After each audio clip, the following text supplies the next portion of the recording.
Hello there. Welcome to my views and news. Welcome to this live chat session. Thank you for joining. Thank you for being part of this live chat session. Let me welcome you one by one. Then we'll have a look at the main stories which I'll speak on in this live chat.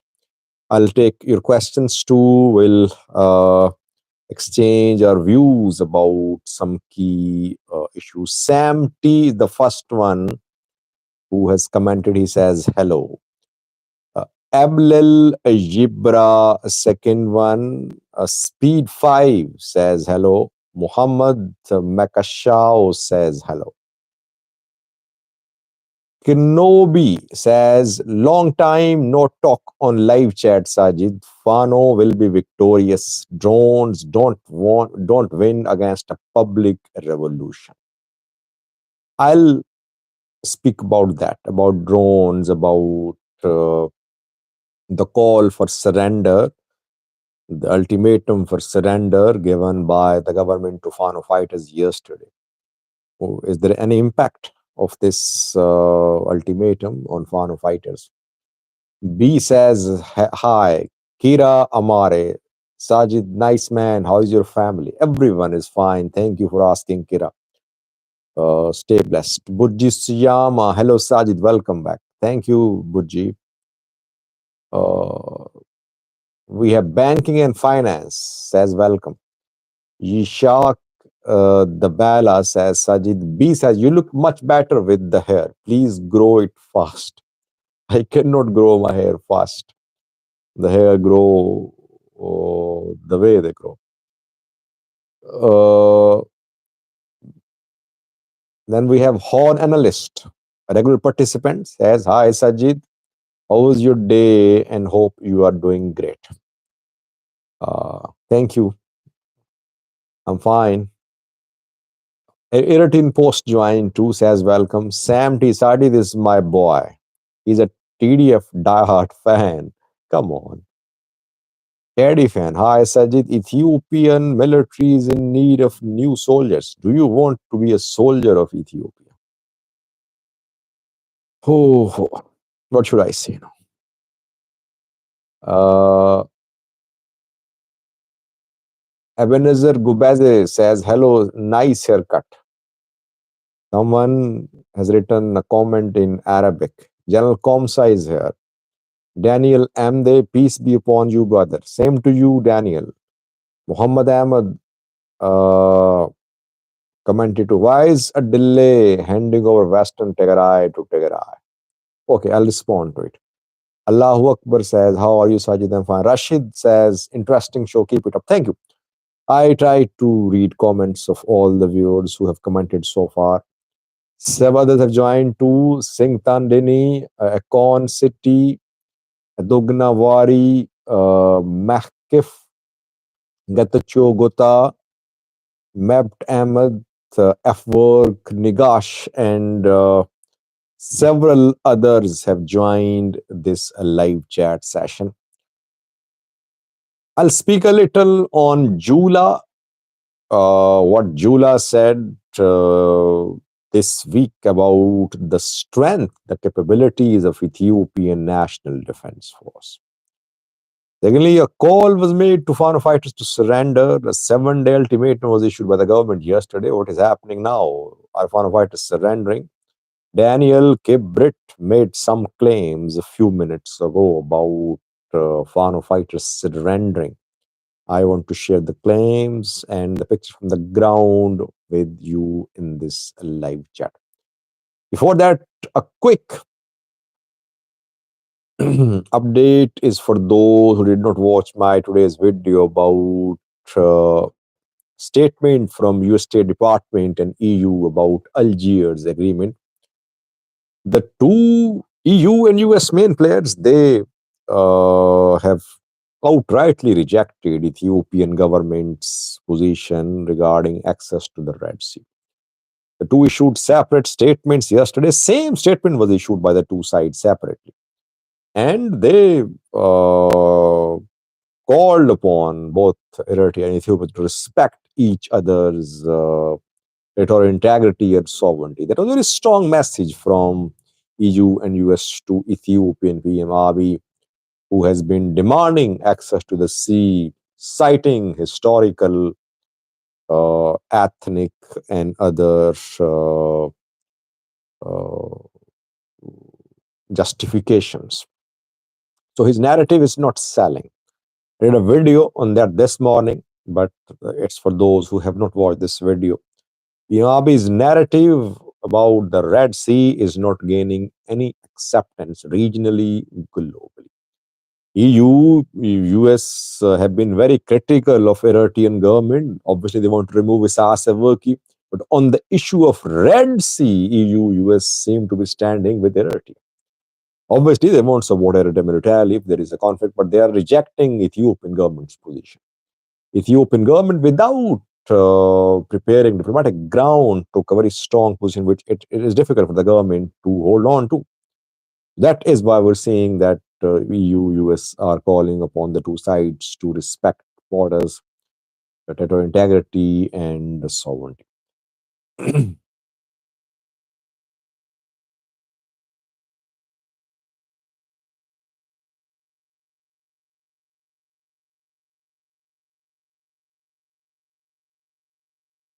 Mehkif, question from him about Eritrea. I would like to respond to it. He says, putting into account the strength of Eritrea, do you think the secret of the strength is from Eritrean people or the leaders such as Isaias? What is the strength of Eritrea, by the way? Has the country been tested? I think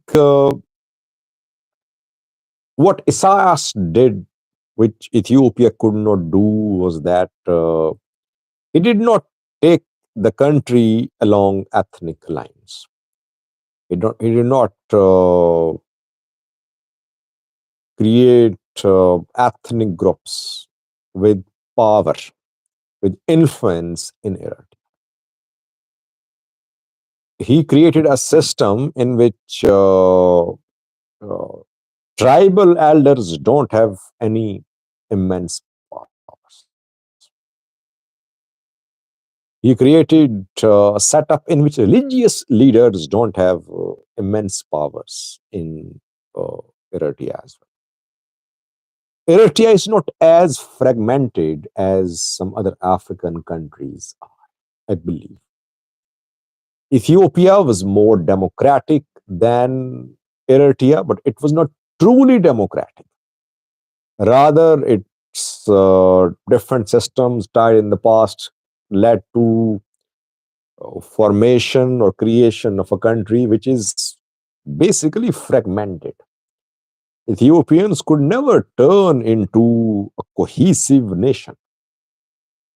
Isaias, by force, managed to create a more cohesive nation than Ethiopia did. I would say that it's definitely something which Isaias did, Ethiopian leaders could not do. When it comes to strength, I think Isaias is a fighter. He fought. And whenever a small country faces a bigger rival, small countries always are more organized. They know their shortcomings, their limitations, and they adapt to their deficiencies. That is how they counter big countries. Eritrea much smaller than Ethiopia in terms of manpower, in terms of area, in terms of population, in terms of resources. Eritrea cannot match Ethiopia. Only through organization, through proper utilization of resources, Eritrea could have countered Ethiopia. So Isaias used the sources militarily well. But problem with Isaias is that he is a fighter. He knows about security a lot. No one can deny that. The man is very familiar with local, regional security dimensions. But to lead a country, you should either be a man of all trades, should have a team. His focus on economy, no matter how intense it is, has not delivered anything for Eritreans. Basically, Eritreans suffered under Isaias Afwerki's rule because Eritrea could not develop, could not prosper. Eritrea only managed to survive. If you think that survival is the biggest outcome of Isaias Afwerki's rule, then you can say that Isaias delivered better than Ethiopian rulers. Uh, and I think main strength is that Isaias handles security issues much better than Ethiopian leaders.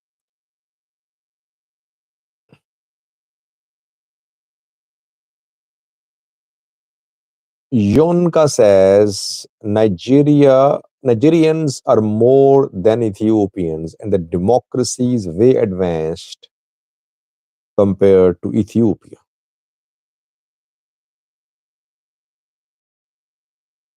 General Komsa says United Ethiopia is the strongest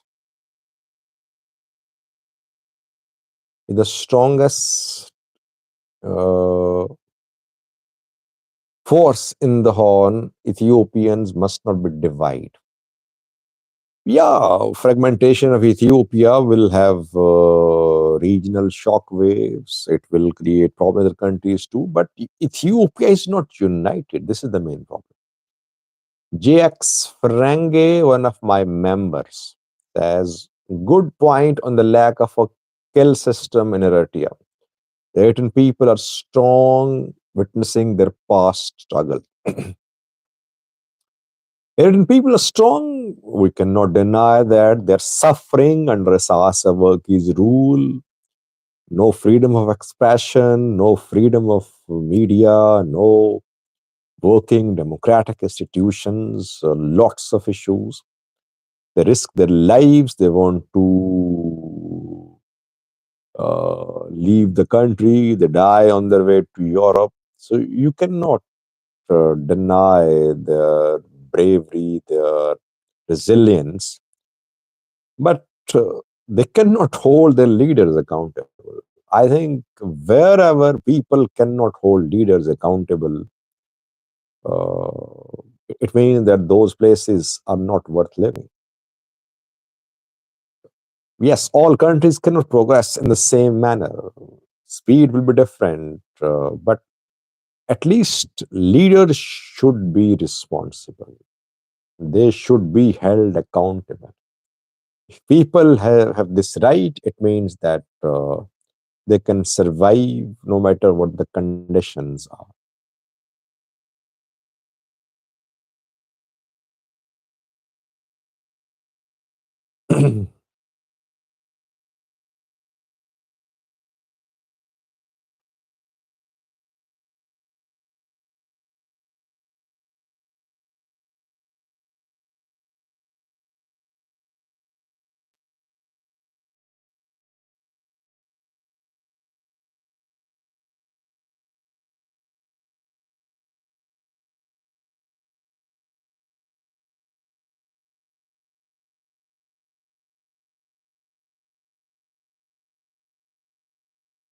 Mooney talks.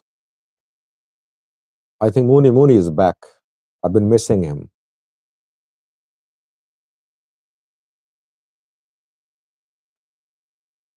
An analyst is asking question about bird devaluation. He says, you have any information about bird devaluation, its impact? Well, if bird is to be devalued, no one is going to announce that in advance. We heard a few days ago that it could happen, but then Ethiopian top bank rejected the rumors. But I think government will have to make adjustments. How long can it go on that in the open market, $1 for 110, 20 birds? Official exchange rate around 55 birrs. So how long can it go on? Obviously, government will have to intervene because those companies which rely on dollars for business in Ethiopia, they are stopping their operations. They're withdrawing. Economic forecast is not good because of the lack of foreign exchange reserves. So government will have to do something. Either it will have to get an injection of a few billion US dollars. That can bring the unofficial black market burr rate down, or it will have to decrease, it will devalue burr. I think government is trying the first option. It is trying to get a bailout package, but so far it is in talks.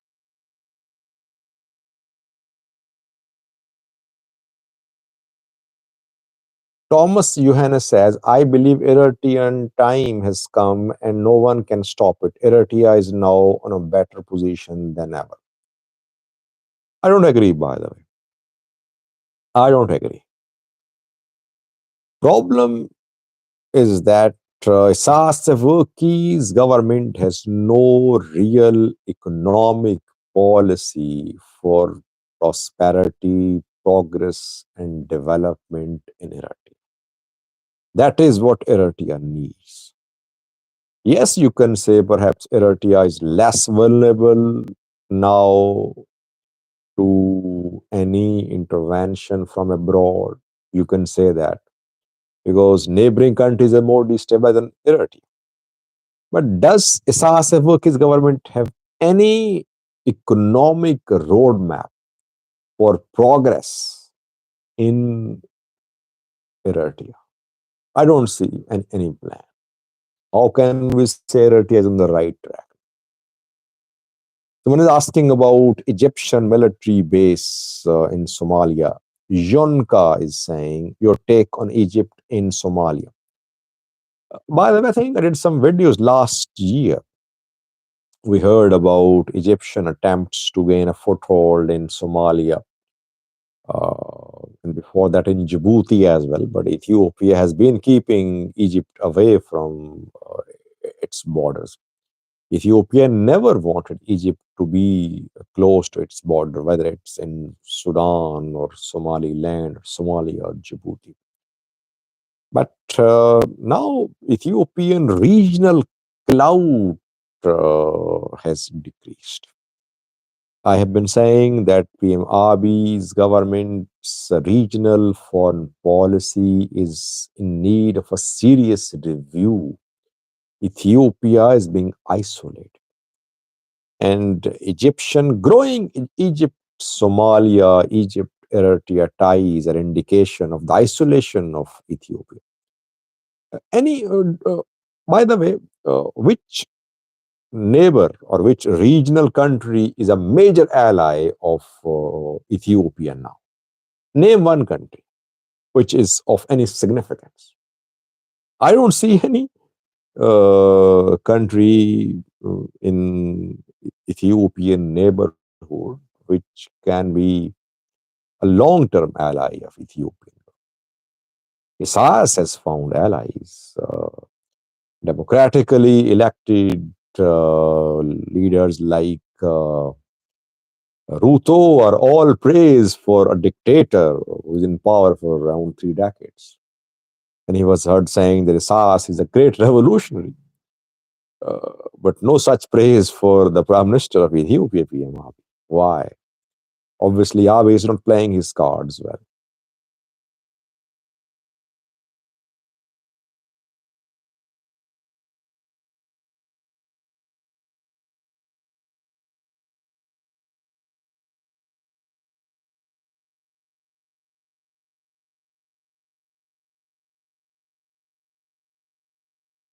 Mooney says Djibouti, South Sudan, Somalia, all dependent on Ethiopia.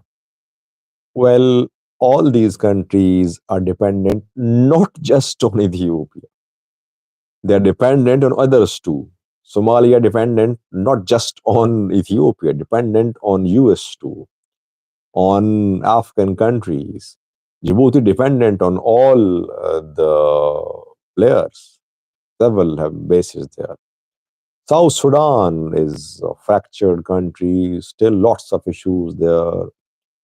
It is trying to keep its head above water. So uh, Ethiopia does not have the regional. Don't compare Ethiopia with South Sudan, please, or with Somalia, or with Djibouti. Ethiopia should be in a better position, I think, keeping in view its history, keeping in view its geography, its resources.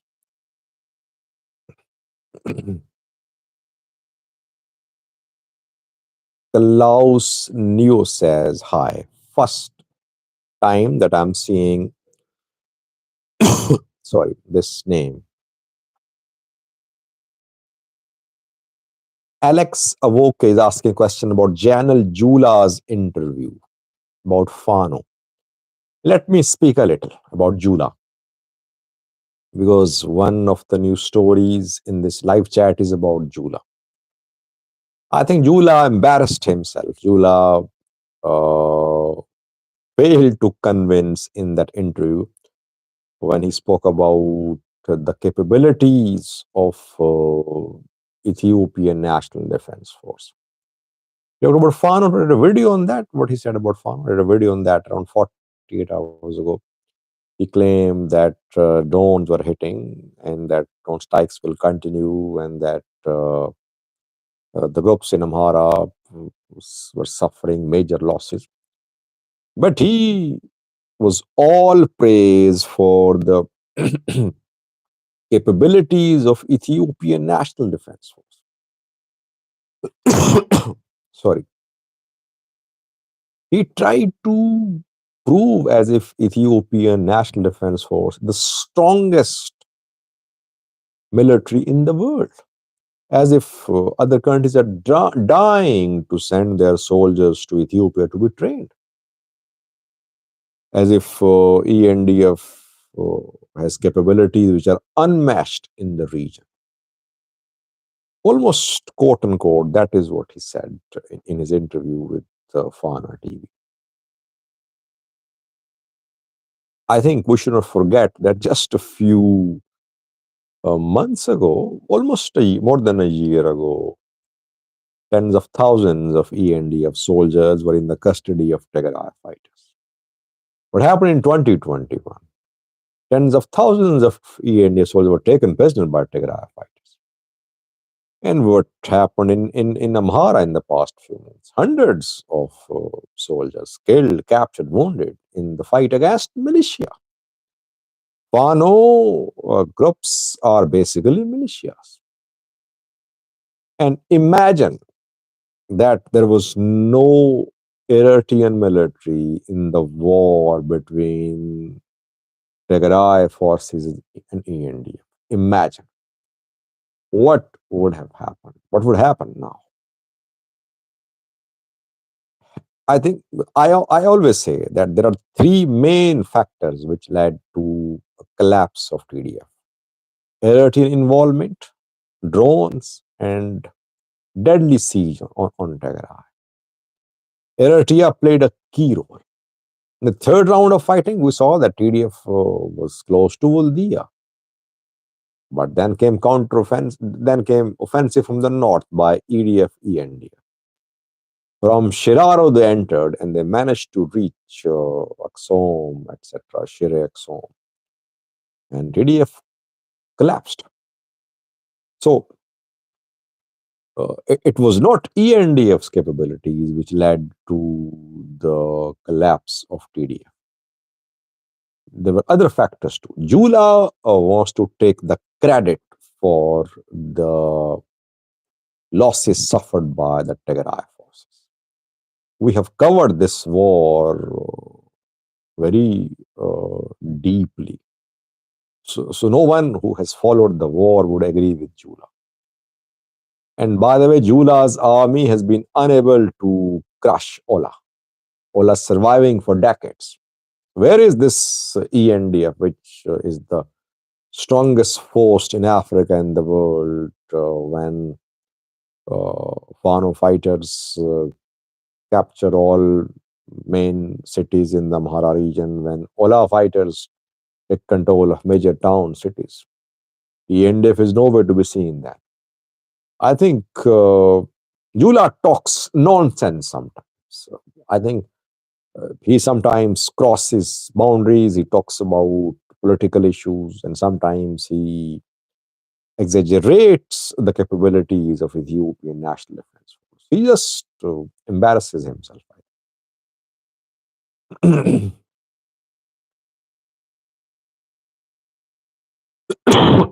Sorry.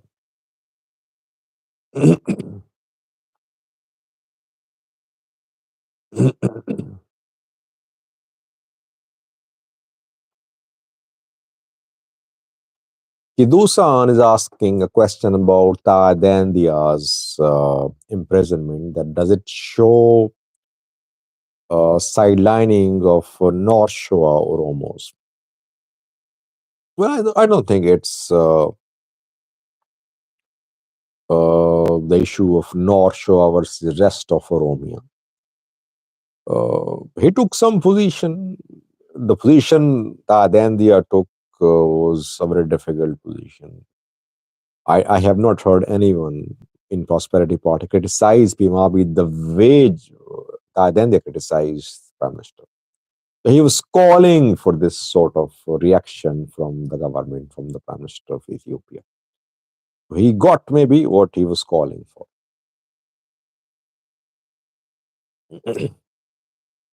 AB says he is Field Marshal, not General. I know he is a Field Marshal. EMRB's government gave him this title of Field Marshal.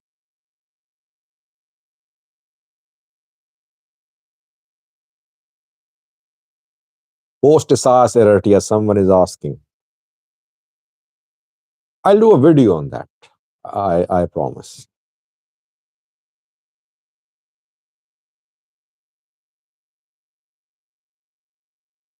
Now, a little bit about Fano. Kira says you're exaggerating Eritrean army. I'm not talking about the capabilities of Eritrean military, but Eritrean military is more disciplined than Ethiopian National Defense Force, I think, because the element of ethnicity is not promoted in Eritrea. That is why maybe Eritrean military is more disciplined than Ethiopian National Defense Force. Though in terms of weapons, obviously NDF is better equipped. More modern weapons are being bought by Ethiopian National Defense Force. We can compare these militaries in separately in some videos. I'm not comparing them. I just talked a little about Ethiopian military, the National Defense Force, which Jula claims is the strongest military in the region.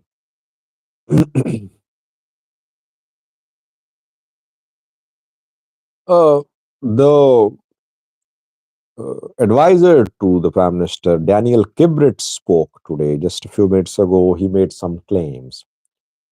And he's the man who blindly supports PM Abiy's narratives. So he was at the forefront when government launched war on Tigray, and he was very critical of the TPLF, and now he's after Fano. He all day, whenever he tweets about TPLF. He's the one who used the term Javisa for TPLF, for Fano. And today he made some claims. He claimed that after government's 7-day ultimatum to Fano, Fano fighters are surrendering. They've started to surrender. He claimed that Fano fighters have suffered immense losses due to military operations. Drones are hitting targets. And the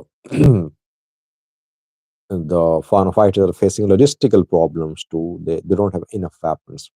They're losing public support too. So all this is adding up, and Fano fighters are now starting to surrender. 7-day ultimatum ongoing, and they should surrender. Almost a summary of what he said a few hours ago. Well, by the way, I am in touch with people on the ground. I will let you know once I get the information about uh, surrendering of Fano fighters. If I get information about large scale surrender of Fano, I'll share with you. Daniel is saying that it is happening. It is starting to happen, but I have not been able to confirm so far large scale surrender by Fano fighters.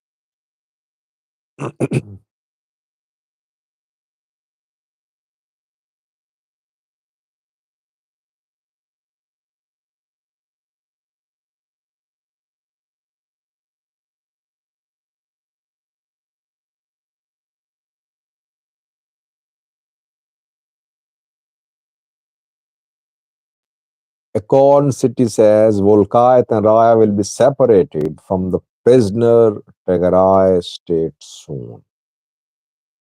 Is this prediction, analysis, or you have some information uh, from some inside sources?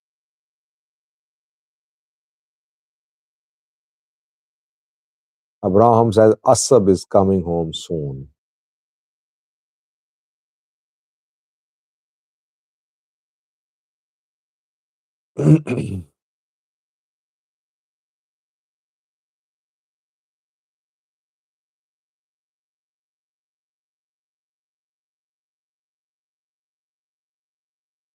Black Lion says when the government takes heavy losses, it uh, comes up with an interview.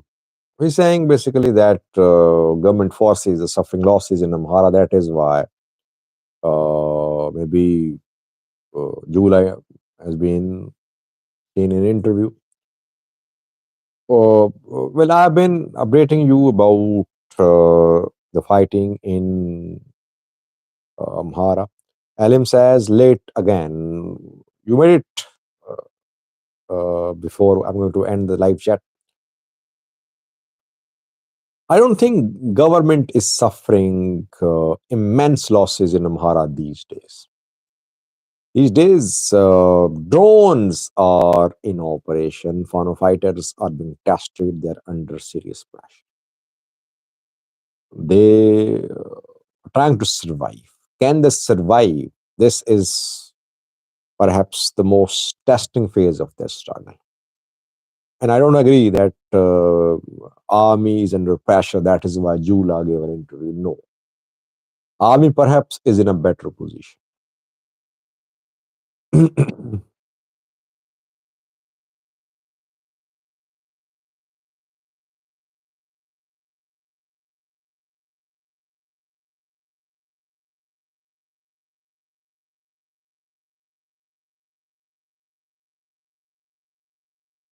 How do you evaluate next Saturday Air Force celebration with UAE in terms of Ethiopian modernization?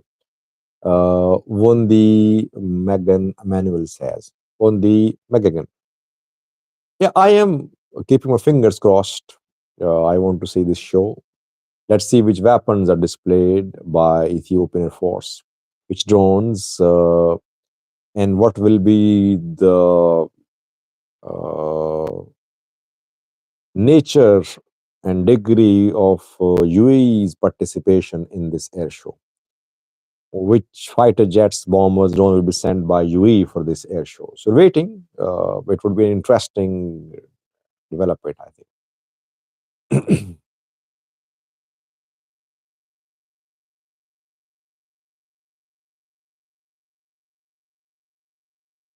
Black Lion says, how long these drone ammunition last? It's only a matter of time. No, drone munitions last. You can buy more.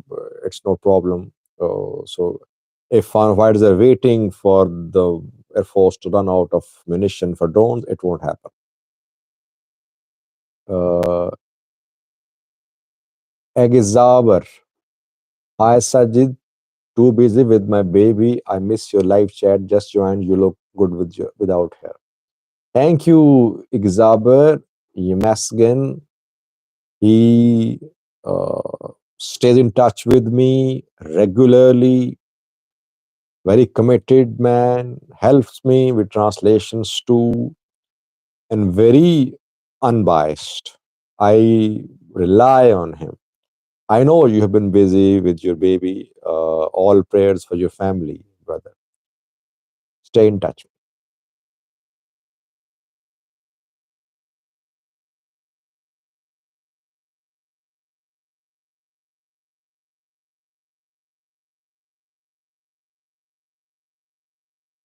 Kira says Fano versus ENDF war is going to be long, protracted war. Get ready, Sajid.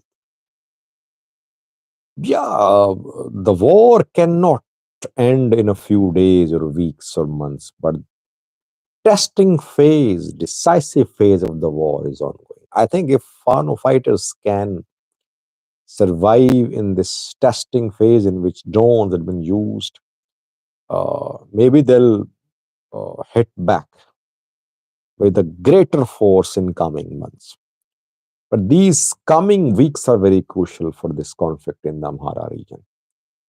Fano fighters are being tested, really tested on the ground. And that is why government is asking them to surrender. Government knows that there are problems being faced by Fano groups now.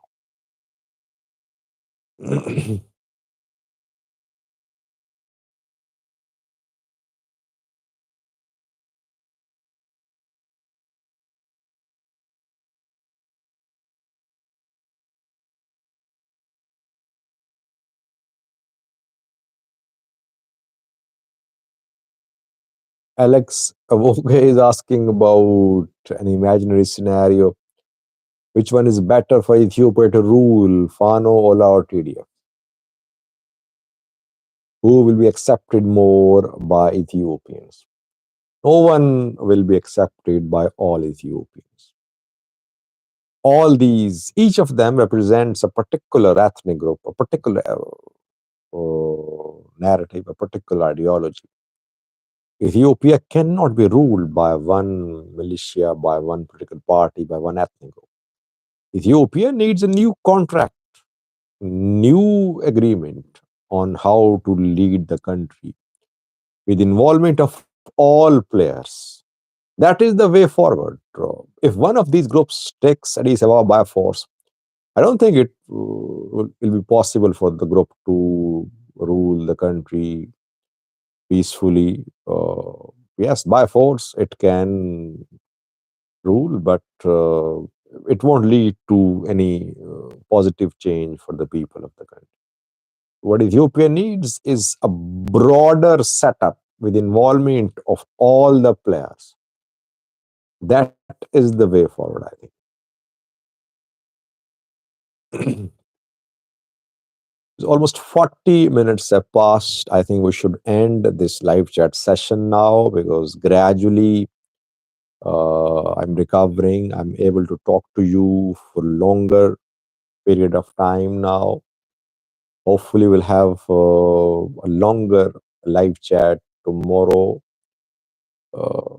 with more updates from Eritrea and Ethiopia.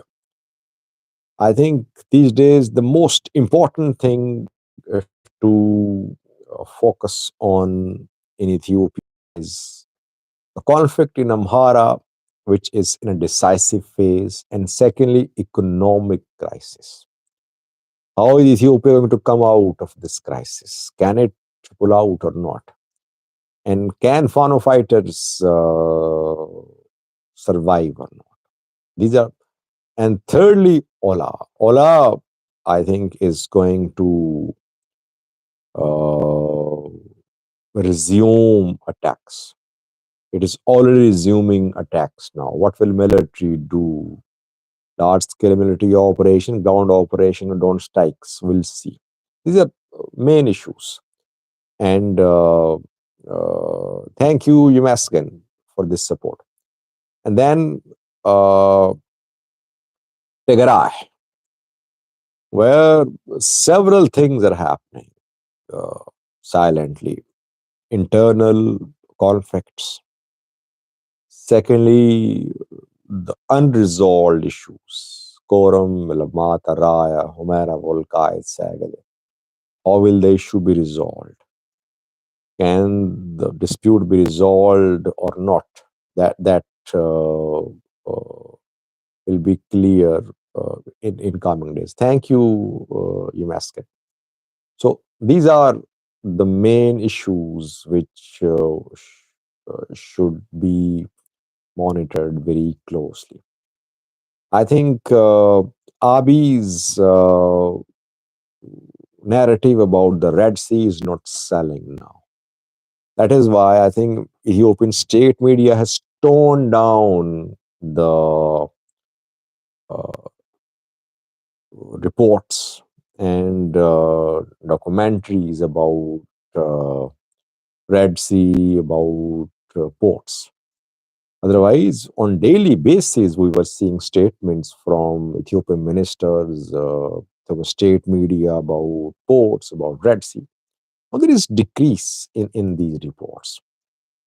Uh, Maybe Pima's government has realized that it is difficult to continue this type of approach, which is leading to isolation. These are some of the main issues which we are monitoring. Hopefully, in coming days, we'll speak more on these issues.